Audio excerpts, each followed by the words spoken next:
Mother, a gaming franchise that has a massive cult following. Earthbound, probably one of the biggest games to even have a cult following, period. Super Smash Bros., a game that everyone has played or at least heard of. Chances are, you have probably seen this guy pop up somewhere if you were born sometime around this generation. Some people may think of this when they see this character. Some people may even think of this.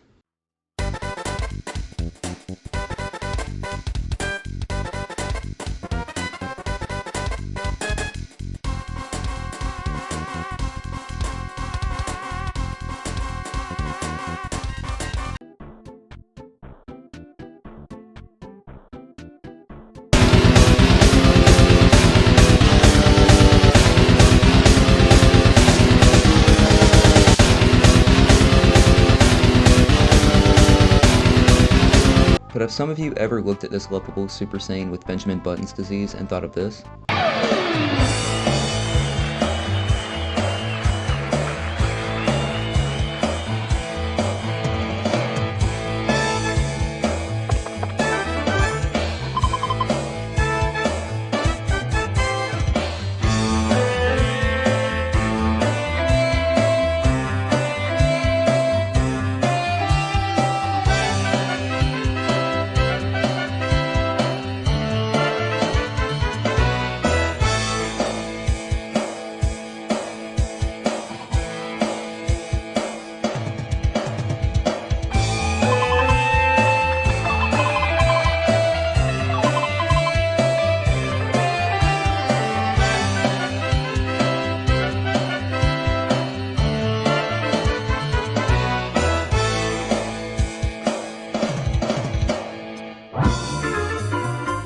If you're anything like me, you've probably thought to yourself a couple times thinking, what if this game came out? What would it have been like?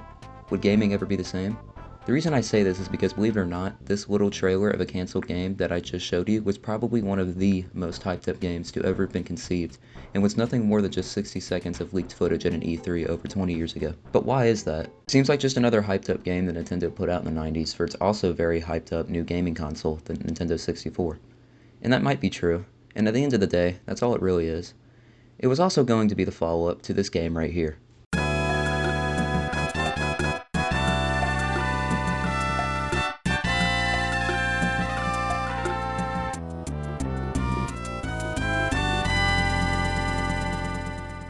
Mother 64, or Earthbound 64 as it was called at the time in the US, was an incredibly ambitious game that would have been the third and final entry in the beloved Mother trilogy. We did not get this game, however. Instead, later, we got Mother 3 on the Game Boy Advance. And not to say it was a bad game at all, hell, this game is even considered to be a masterpiece by many people. However, a lot of us Mother/Earthbound fans can't help but wonder, what would this masterpiece of a game have been like on the N64? A lot of people have covered this topic, including the history and making/cancellation of this legendary game. And I'm here today to tell you all why this game was so very much needed, and at least why this could have been huge for Nintendo. And not just Nintendo, but for gaming as a whole.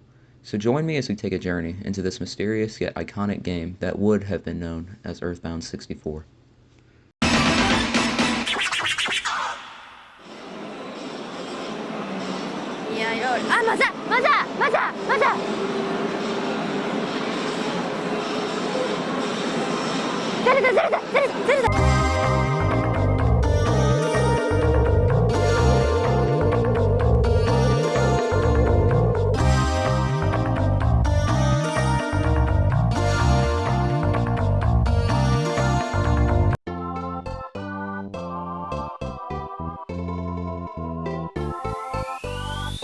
Now, to give more context to this game, I want to give a little brief history lesson here. So let's hop in that time machine from that one SpongeBob episode and go back to 1989. This is the year that the great Shigesato Itoi released a game known as Mother to the world. At the time, it wasn't very well received in America, but people in Japan ate that shit up. I mean, come on, what other game allowed you to beat up hippies? This would have been a good opportunity for you and your drunk uncle to bond, and it beats him touching you all the time. So to put in simple terms, not a bad start at all.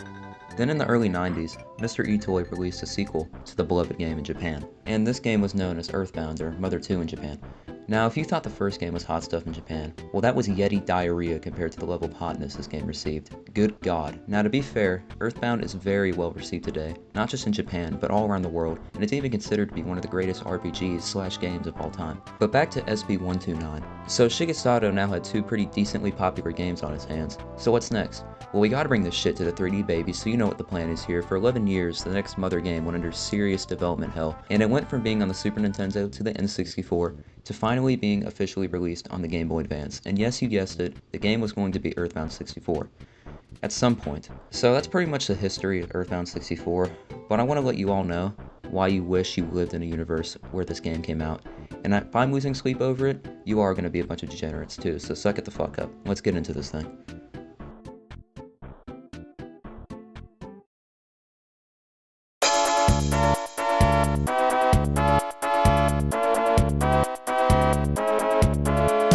So to start off this episode of Did You Know Gaming, there was going to be an option in the beginning of Earthbound 64 by choosing between 10 characters.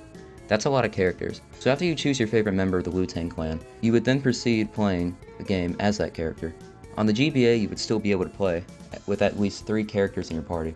But I can't help but argue that obviously 10 characters to choose from at the start is a better option. Think about all the possible endings you could have with 10 characters alongside the people you meet along the journey. The possibilities are endless. The level of replay value is insane here. Like, imagine you get to the end of the game, and instead of Lucas pulling the final needle, someone like Duster pulls a needle. What would that look like? And what if you weren't in the perspective of Flint when his wife dies? Where would you be and how would you react? There's so many scenarios that could be affected differently than what the original default story would have been, and I'm really curious on what that would have looked like, and how the rabbit hole would go. Forget EB64 icebergs in this universe. Can you imagine what we have gotten if this version of Mother 3 came out in a timeline we live in? Imagine what they would look like. That would be ridiculous. And yeah, it's a difference, but a big difference at that. The amount of times you could play this game and be in different situations and scenarios, especially being a Mother game, this would have been wild. While Mother 3 is definitely one of the most ambitious Mother games to ever come out, hell, even the N64 beta looked extremely ambitious for its time. Still, the replay value would have been incredible. It only makes me think what could have been with this level of playable characters, especially in the giant 3D environment that is EB64. The places you could go, the other places you couldn't unlock but now could as a certain character, the storylines that could have been affected by certain characters. Who knows how long it would have taken to completely 100% a game like this. This is definitely a huge factor of what Earthbound 64 could be, but I'm thinking I'm starting to sound like a broken record, so let's go ahead and move on to the next argument.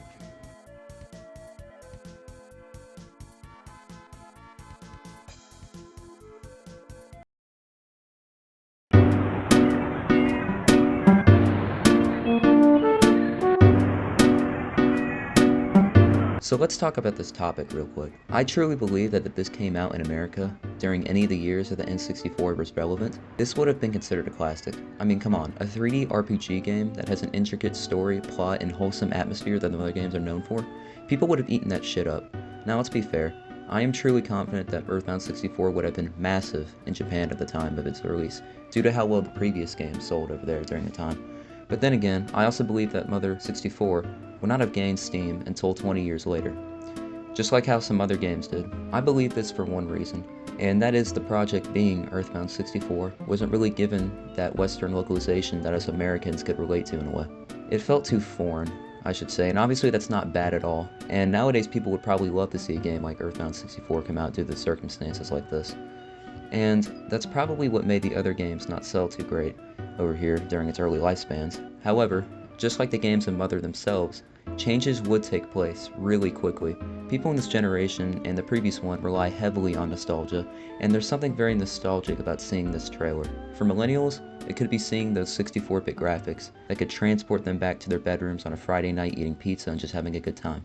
It could also be the sound font of Nintendo 64 that gives a very nostalgic vibe as well. So that's the first check. Good old bias of nostalgia glasses.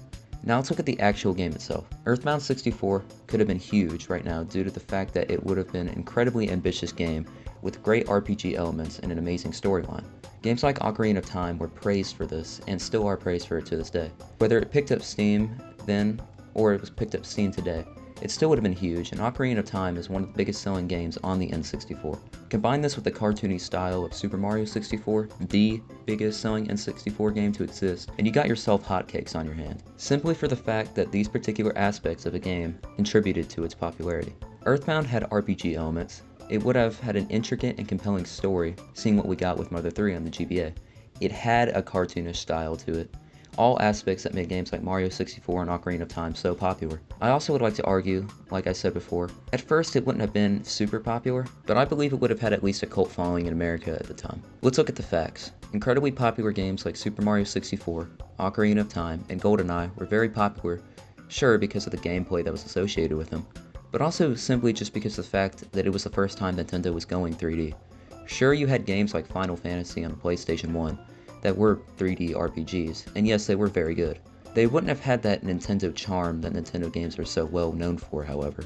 This would have been the first time a three-dimensional RPG game would have been released with that signature Nintendo charm that makes games like these so great. The welcoming and lighthearted atmosphere, the beautiful soundtrack, I mean just listen to a sample of Tasmilly Village.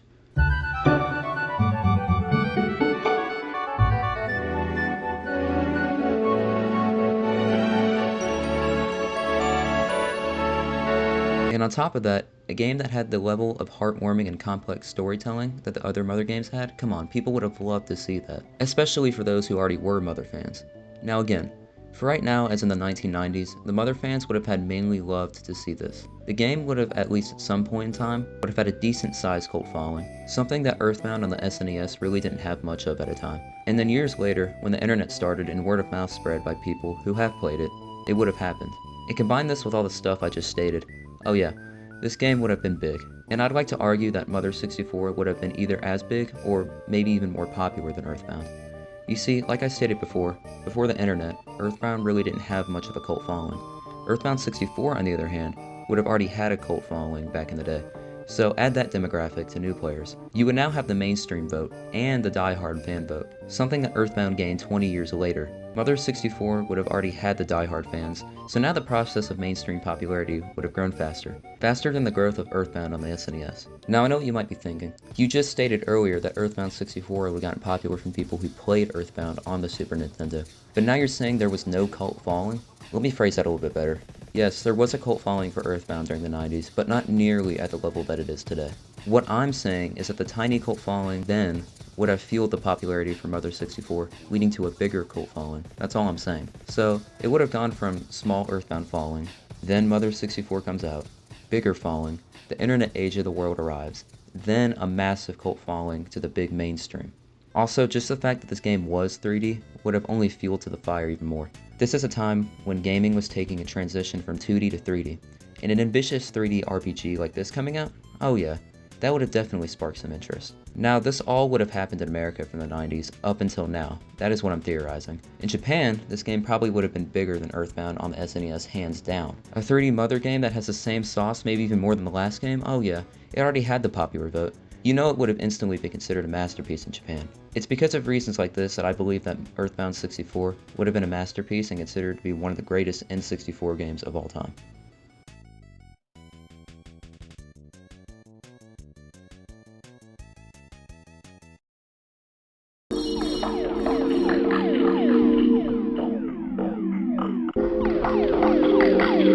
When it comes to the graphics and sound font of the N64, in no doubt in my mind do I think that anything is as satisfying as hell to hear, or even see. I would even go as far as say it's some of the best stuff you will find on any gaming console, period. Which leads me to my next argument, surreality. You see, I don't know about you, but experiencing something surreal is one of the craziest experiences you have because it bends the boundaries between reality and the unreal. Beta footage of the N64 games are pretty surrealistic enough. But the footage from the Earthbound 64 trailer almost feels like I'm seeing something from another alternate universe. There's just something about hearing that music play in the background while watching Lucas and Claus ride in a minecart, or seeing Flint walk around in Tasmilly Village, or even him and his family jumping on the ship. And the actual battles in the game looked like something produced from a different reality of time. Everything shown in this trailer seems like something that you would discover from an alternate multiverse, or maybe even somewhere different in space and time. And it's fair to say that beta footage already makes you feel this way, but something about Earthbound 64 felt even more immersive into this concept of bending reality, almost making it as if you were in a dream. It almost gives me vibes of witnessing something or hearing something extremely beautiful or just really amazing at a very young age. And you could just barely remember it, or not even remember it at all. To give better context of what I'm talking about, when I was 2 years old, or maybe 3, I distinctly remember having this one caterpillar toy that would play music when you press different colors on it. It was mostly melodic slash instrumental music that was playing. I also distinctly remembered playing this one song that was the most amazing and beautiful thing I have ever heard, and probably will ever hear. I am this convinced, and have desperately had my YouTube search history matching embryos just to try to figure out what this toy was, and try to find that song. I have thought to myself, maybe it was a remix of a classical music piece. But after some research and finding some toys online, sadly, it's not that. And the mystery will probably remain forever to what I really heard during the time. And the mystery will probably remain forever to what I really heard, but I guess that's just the mystery of life itself. Another example was when I was a toddler as well. I used to eat cinnamon Pop-Tarts and watch this one show about a farm with real actors, and there was this one blonde female as the host of the show. And I believe there in the show they were talking animals at some point. And the memory of this, of course, is very vague, but it had a lasting impact on me, with lots of good vibes and reminiscing. I have had dreams with the greatest vibes and sounds slash imagery imaginable, and the few memories like this match up with these dreams. These are the kind of vibes that I get reminded of when I see footage of this game. And in my honest opinion, Surreality only helps elevate an experience even more than it already was. It adds to the awe and can even create nostalgia. You could look back and then think, yeah, that was unreal. The landscapes and backgrounds in this game would give a feeling of being in a dreamlike state. Walking around in Tasmilli Village, listening to the theme instrumental, and traversing through this beautiful 3D world would have been an experience like any other. I, for one, would definitely love to have the ability to do that when it comes to gaming. This is just yet another reason Earthbound 64 would have been legendary.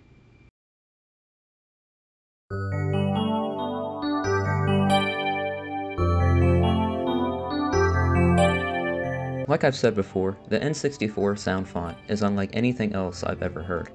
It's almost like a callback to 80s wave music. It has that certain aesthetic that puts you in this melodic trance that words really cannot do justice. Of course, this game would have been featured on the Nintendo 64, which would have had this specific sound font built into it. And me being a huge music fan, especially when it comes to video games, this would have been excellent to hear while traversing through the world of Mother 64. The cartoonish graphics seem not to take things too seriously here, as well as being accompanied by the sounds of amazing melodies in the background, give a sense of relief and an extremely tranquil mood in whatever environment you are in. The music itself in the game could pretty much be the thing that could save the game if somehow all else fails. Here are some of the pieces you could potentially hear if you were to play this game.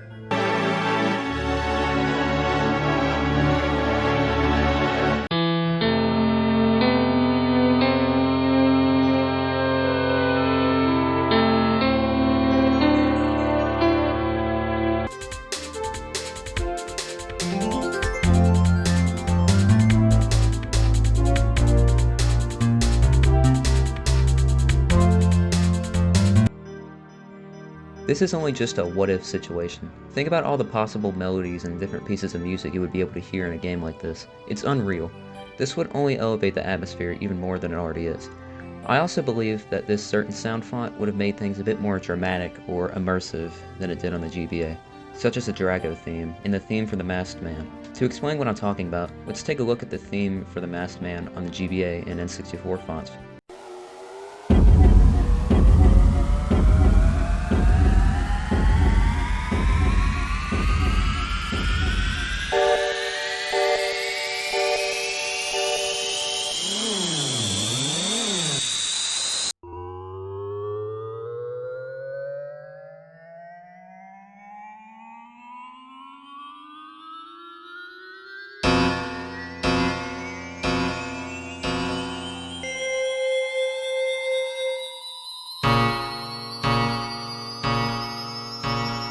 Don't get me wrong, the GBA still feels unnerving, but due to its lack of echo and the higher pitch that is accompanied, I feel as if the N64 not necessarily is scarier, but the instrumental echo that you hear almost sits you in the world you are taking place in, and really immerses you. It almost sets a three-dimensional blueprint of where you are and makes everything feel darker. And yes, Mother 64 would have been a 3D game, but the music really makes it feel like you are in this world with a 360 perspective.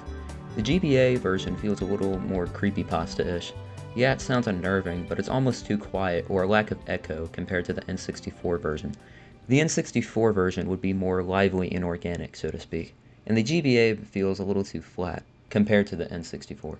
It's little details like this that would make the game so much more immersive and intense rather than playing something and going, oh, well, that's kind of creepy. You're not really as immersed as you could be. It's also the same thing for lighter melodies. Tasmility Village felt so heartwarming to hear. It was literally an orchestral masterpiece at the least. Sure, the GBA is well capable of producing lively and heartfelt tracks, but my god, it would have felt so much more melodic and refreshing on the N64. The sound font in general just completely outdoes the GBA's in my opinion, simply due to the fact that it sounds more lively, immersive, and just straight up more refreshing to hear than the 2D sounds of the GBA. Like I said before, the GBA sounds more flat to me, not as lively and a bit too electronic. The N64, like I said, sounds more lively and puts you in this feeling that the sound itself is surrounding you. In a 2D game, like the one we actually got, yes, the flat sound fits the mood and does the job, but Mother 64 would have been this giant three-dimensional labyrinth, and a grand sound font like the one on the Nintendo 64 would have been a much better choice personally. I am completely confident that Mother 64's soundtrack would have been my favorite video game soundtrack of all time, just hearing what could have been. But of course, as much as we'd like to fantasize this being a reality, it is not.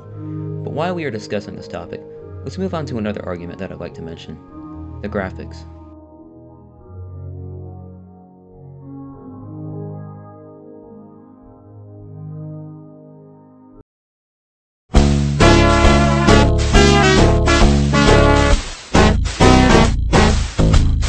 If you ask any early teen what makes a good game, they will tell you if the game supports crossplay just as much as their mom's credit card information, that the game is the business. They'll also go on and on about graphics. Now there is some truth to this, because when it comes to Earthbound 64, the graphics aren't realistic, which makes it so great. The graphics give a different great trait: lovable to look at, pleasing to the eye. The graphics here are very cartoony, but also wholesome and fun to look at. Also, the lack of crisp graphics and the slightly blurry look of the game makes this experience of playing it feel even more like a dream. This is gonna sound kinda strange, but looking at these graphics here, it almost gives me the same sensation of rubbing a really smooth object with my fingers. Hear me out. When you rub a smooth object, it's obviously smooth, right? It feels satisfying as hell to feel. Same thing when I see these roundish graphics of the characters in Mother 64. The textures and shapes that are accompanied with the graphics feel smooth to look at. A strange yet extremely satisfying experience to have. It almost makes me want to touch and feel the characters as well. The graphics here, also like I've stated before, give that feeling of surreality, like I'm looking at something that humans weren't meant to see in a lifetime, in a positive way of course. Just watching that footage of the band playing their songs feels like something I would watch in the early 2000s as a little kid and remember periodically from time to time. This whole footage itself feels very dreamlike and feels very out of this world to witness. It's like those video games that you see in the movies, you know, the one where the kid's holding a Wii remote playing the Xbox. It's like one of those scenes where the dad walks in and he goes, "Hey son, what are you playing?" And the kid says something like, "Oh, Vampire Sex Ninjas 5, except Vampire Sex Ninjas 5 looks fucking awesome." It's little things like this, you know, the surrealistic graphics, that would make this experience of playing an already out-of-this-world game with amazing environments to an even bigger feeling of an Unreal gaming moment. I think a good comparison of this would be comparing the art style to Super Mario 64. In Mario 64, as you know, there are cartoonish graphics of course, and this is a Mario game, but something about this game feels surreal, just like Earthbound 64 did. Whether it's the music that helps elevate this feeling, or the worlds you are out in, this game feels more alternate reality-ish than any Mario game that I've played, in my opinion. The game's polygon graphics make the game feel very mysterious due to the fact that this is a 3D environment accompanied by weird creatures and crazy worlds, just like Mother 64. It had polygonal graphics with crazy and intricate worlds and creatures that would have been featured. Also, the fact that these graphics are polygonal graphics just adds an even more intense disconnection from reality. And here's what I mean. The N64 was a 64-bit system, of course, with polygonal graphics. The reason I believe these graphics feel surreal is because the way they make the characters or just anything in the game move. It's not smooth, but the details like facial features and outfits and whatnot are very natural looking sometimes. I think that the combination of awkward movement and jagged shapes alongside decent details and features that are given to these characters and environments are very alien-like and feel like something you'd see in an ARG on the internet. Something that is natural but also not natural at the same time. The jagged shapes and movement are balanced by the pretty features and art that is presented in these graphics. It feels off, but it also feels very right at the same time. It's not like the generation before, where at most the 32-bit graphics were at most detailed, but they weren't 3D, so they lacked depth.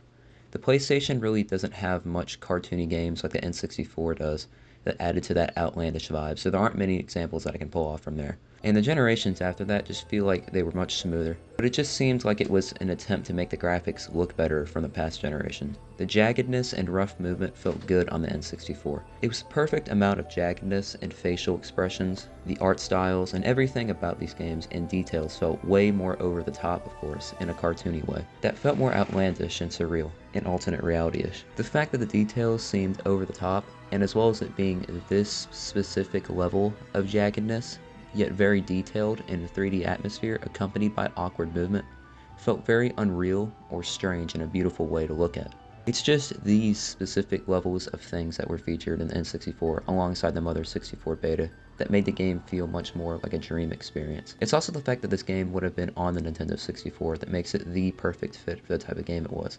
It was cartoony, it was outlandish, it was charming, all that perfectly suits the N64. If this game were to be on the GameCube or Wii, I personally don't believe it would have been the same, because like I've said, I personally feel that drawbacks in graphics on those systems just feel like drawbacks and nothing special about them, like the awkward yet entertaining movement, or specific level of jaggedness on the N64. Sure, those drawbacks on the N64 were there, but the specific levels of detail and quirkiness about it felt satisfying to see. When I play a GameCube game and notice the drawbacks, I say, oh well, this is an older system anyway.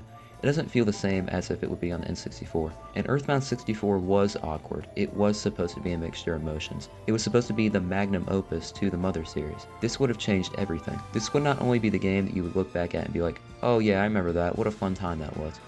You remember the game because of these graphics. The certain charm this game presented through its art style and movement, everything. The still very non-moving faces, yet beautiful detail in the characters, it all balances each other out, and feels very satisfying to see. It couldn't have been a better time to have this game come out on this system. This game, in my opinion, was made for the N64 and not the Game Boy Advance. Now again, Mother 3 was amazing on the GBA, and I would consider it to be a masterpiece even, but it wasn't made for the system, I feel.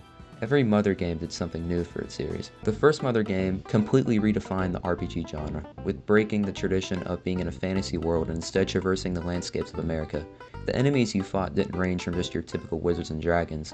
Well, there was that one dragon you had to fight, but anyway. You could fight things like zoo animals, modern day fugitives, UFOs. Like I said, you could fight a fucking hippie. You can fight a goddamn car. You can literally practice getting a free college tuition. You can literally fight my mom's side of the family. What more could I possibly say? On top of this, you weren't playing the role as noble knights or warriors. You played the roles of just ordinary kids in America. Well, they could also potentially cause the next fucking Hiroshima. Mother 1 changed everything when it came to RPGs at the time. Then Mother 2, aka Earthbound, came out a few years later, and introduced a more fleshed out atmosphere in this yet beautiful but bizarre world, with characters that genuinely felt human. Not to say that Mother 1 didn't have a great dialogue, almost every dialogue in the game is funny or unique, even the townspeople you talk to, but this game felt way more fleshed out, and even became the ultimate Mother game to a lot of people. Also, the fact that a new mechanic in the battle systems of RPGs was introduced. You see, if you got attacked, your HP would roll down. It wouldn't automatically just go down to whatever HP it is due to the damage. You still had a chance to escape a fight, even if you had mortal damage inflicted onto you. So now let's talk about Mother 3. When that came out, yeah, it was cool and all, but we've kind of already seen all the tropes in the Mother series presented in that game. If Mother 64 came out instead, it would have added a new trope or detail that hasn't been seen in the games yet. An immersive 3D environment with 3D graphics. That would have totally been the ultimate way to end the Mother trilogy. While I'm not complaining at all about what we got, I can't help but think that it could have been way more, which is pretty wild to think about considering Mother 3 was still a lot, and I mean a lot. But I personally feel, for these reasons, it would have been better on the N64. And another thing that could have been is that the game would have actually been darker than the GBA's version.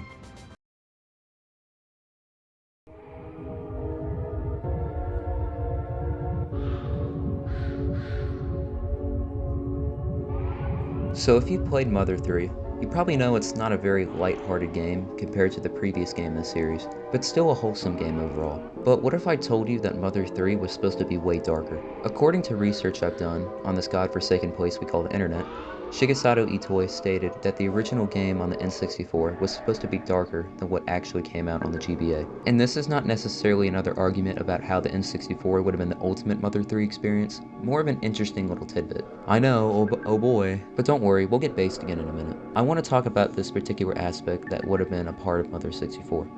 You see, like I said, This game was supposed to be way darker, but obviously we didn't get the full Xbox Live gamer version of this game on the GBA. We actually got a lighter version, and if you could believe that, that's just the truth. This game was supposed to be way darker. However, everyone here is still unharmed, and though things will never be the same, it's sort of a happy ending, knowing that you still have each other, and everyone cares for you. Hell, the game even asks the player if he or she is doing alright in their lives. It's actually a pretty touching moment between you and the game, and was executed very well. But oh no, that would have not been the case had this game come out on N64. You see, what originally was supposed to happen is that after you defeat Claus, he dies of course, and Lucas is so distraught and depressed that he doesn't see pulling the needle as the last thing he must do. He sees it as an act of suicide, and the entire world is destroyed after he pulls the needle and the game ends there. That's that. No one talks to you after that, the world is over. Yeah, it's not the best ending I'd say, and quite honestly, that is an ending I would not prefer, but it would definitely be more memorable. And this is the one time where I'd say that I prefer the GBA over to what the N64 would have had to offer. You see, this is of course extremely devastating and somewhat unnecessary because it would have been dark just for the sense of being dark. As eToy once said, you want to make something memorable.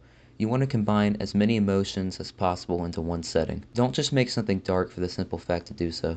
Combine it with comedy or joy. Juxtapose it with sadness and hope. That is where people will draw to. There's a lot of truth to what eToy says here. If moments in this game would have just been dark for no reason, well then what's the point? Everything should happen for a reason, and without reason there is no purpose. Lucas didn't pull the needle because he felt depressed. He was selfless, and he did it to end the misery that was being plagued in the world and wanted to show his deceased mother and now fallen brother that he had courage. The world didn't end after that either. Everyone in a way rejoiced because the bad times were now gone, and pretty much we're all now in a state of nirvana. Total peace. No light, but no evil. It was finally finished, and they were well with it all. This is an ending that may not have been all deserved, but it closed up everything in a way, and it connected everyone at the end. Sometimes you don't get the ending that you wanted, and that's okay. But at the end of the day, there's always someone that loves you, and that's enough. The fact that this game could have had a darker tone is cool and all, I guess, but that doesn't mean it would have been an equally compelling experience. The way eToy went about these games, the way he did, was masterfully crafted and presented in a way where everything that happened in that certain way and in that certain moment in time happens for a very specific and meaningful reason. Everything happened because it was meant to happen, and everything that could have happened did not happen for a reason as well. And you say the same thing about even releasing the final game on N64 in general. Shigesato Itoi has a brilliant mind and has done amazing things, and I respect him for his tremendous success and efforts that he has made over the course of his career, that not many people would have had the patience or time to do. But he did, and I commend him for that. And his story still is not over. People will continue to discover the beauty that is the Mother Trilogy, and more people will grow love for these games, and the communities will only become bigger. The passion and love for these games will only continue to grow stronger over the course of time. That's just what will happen, no doubt. And like I said, I still have a tremendous amount of respect for Itoi and his decisions, and I commend him for his efforts on trying to make the N64 a reality, and I can totally understand the pressure and insane task he had making this game. And as much of a masterpiece Mother 3 was and still is, I still can't help myself but to think of what this game would have been if it was a reality. But what we did get in the end is not lesser at all. We were blessed to have Mother 3 even come out in general. Mother 3 on the GBA is at least the greatest RPG game on the Game Boy Advance, if you ask me, and easily one of the most ambitious and beloved games ever created, period. The amount of love and joy that was put into this game is absolutely unreal. You can feel Itoi's spirit marinated in this game. The final product we got was impeccable. It was genuinely a once-in-a-lifetime moment in gaming, and while we didn't get Earthbound 64, like I said, you don't always get the ending you thought you wanted, but an ending that serves justice just as equally. And that's the case for Mother 3. What we got was nothing short of a legendary and monumental moment for gaming as a whole, and we can always have our fantasies of what could have been, but for right now, let's just be grateful for what had happened, and that what we received at the end of the day was the beautiful ending that we couldn't even fathom. And in the end, you're damn right it happened.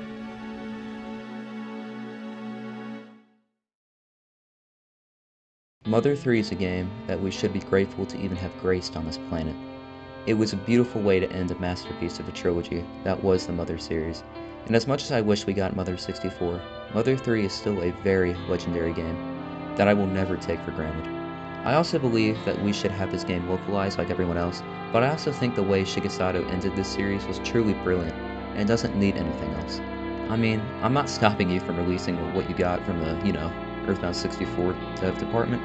Maybe if you want to, knock yourself out, hell, I don't know, release the game. But I'm also not going to stop thinking of what could have been. I mean, it's only natural, right? Sure, Mother 64 never happened, but let's look at the positives. Just trying to solve this mystery of a game brought us together and helped create new friends along the way, and helped create a great community who share one passion, the love for the Mother games, and trying to find more details on EB64. But it did so much more than that. It brought people together, and that's a win in my book. Even if we truly never see Earthbound 64, I'm glad we got what we got, and when we look back, we can all laugh with one another and say, man, those were good times, huh? So let's not be down. Let's have hope for the future. That's what eToy wanted us initially to have when he made these games, and that's the message we need to know this entire time. While I don't think Earthbound 64 will be made public anytime soon, I can still have hope and let my imagination run wild. That's what it's all about at the end of the day. This is Gamer Tyler, and as always, have a blessed day.